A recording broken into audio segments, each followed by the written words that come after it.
גרגורי, נשמח שתציג את עצמך.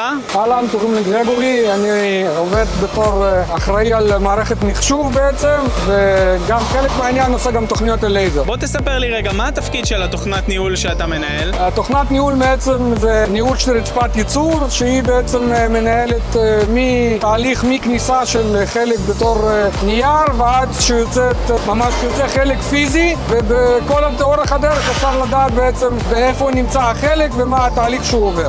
איך הטכנולוגיה בעצם שינתה את הדרך שבה אנחנו באגם עובדים? ככל שהטכנולוגיה מתקדמת, גם אנחנו מנסים להתקדם איתה. זאת אומרת שאם זה רובוט כיפוף שהוא היום מכופף בעזרת רובוט, אם זה מכונות של הלייזר יותר מהירות, ואז העיבוד של הפח הוא יותר מהיר ויותר איכותי וכן הלאה. איפה אתה רואה את ההתקדמות הבאה בעצם של אגם בשוק? עוד פעם, ככל שהזמן עובר, אז מתקדמים יותר למכונות אחרות, מכונות יותר מהירות, יותר איכותיות, וזה מה שגורם בעצם להיות במקום ראשון. ואיך אתה מתאר את אגם במילה אחת? אגם זה משפחה.